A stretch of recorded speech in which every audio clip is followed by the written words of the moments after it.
आपको बोलता है the sum of third term and seventh term. यहाँ पे ना मुझे सम का फॉर्मूला नहीं लगाना, ये ध्यान में रखना है। सम की बात कर रहे हैं कि थर्ड टर्म और सेवेंथ टर्म इन दोनों टर्म्स का सम, मतलब A3 एंड A7 इन दोनों का सम जो है वो किसके इक्वल है, 6 के इक्वल है। ये मेरी पहली स्टेटमेंट मुझे बोलती है। फिर उसके बाद बोलते हैं and their product is 8, A3 into A7 is equal to 8। तो ये दो इक्वेशंस फॉर्म होगी और इन दोनों इक्वेशंस को यूज करके आपने A और D की वैल्यू निकालनी है। देन उसके बाद क्या करना है, find the sum of first 16 terms. और पहली 16 टर्म्स का सम निकालने का मतलब ये है कि आपको 16/2 2A plus 16 minus 1 that is 15D। Basically आपको किसकी वैल्यूज चाहिए, A एंड D की वैल्यू चाहिए। तो ये पहली इक्वेशन और दूसरी इक्वेशन, इनको सॉल्व करके आप पहले A और D निकालोगे, उनकी वैल्यूज को यहाँ फिल करोगे तो आपका सम ऑफ फर्स्ट 16 टर्म्स निकल जाएगा। आपके पास A3 की वैल्यू होती है A प्लस 2D और A7 की वैल्यू होती है A प्लस 6D। ये किसके इक्वल है, 6 के इक्वल है। मतलब 2A प्लस 8D किसके इक्वल है, 6 के इक्वल है। तो 2 कॉमन ले लेते हैं, तो यहाँ से आपके पास A प्लस 4D किसके इक्वल आ जाएगा, 3 के। इसको इक्वेशन 1 मान लेते हैं अभी। उसके बाद अगली सिचुएशन में आपको क्या कह रहा था,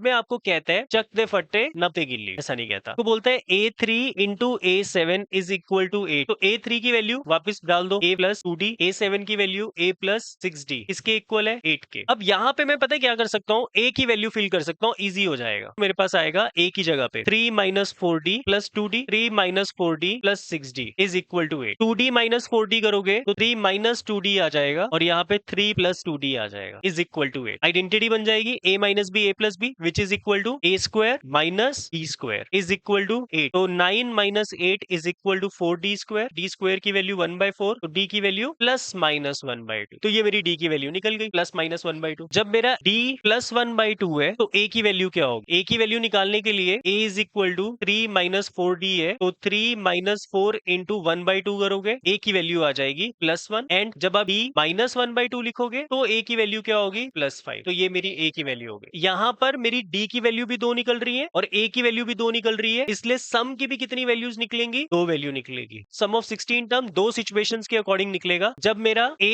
1 है और D प्लस 1/2 है तो मेरे पास सम ऑफ 16 टर्म निकलेगी 76। और जब आपका A 5 निकला है और D माइनस 1/2 था तो आपका सम ऑफ 16 टर्म क्या होगा, 20 आ जाएगा। ठीक है, तो मेरे दो आंसर्स निकलेंगे 76 एंड 20।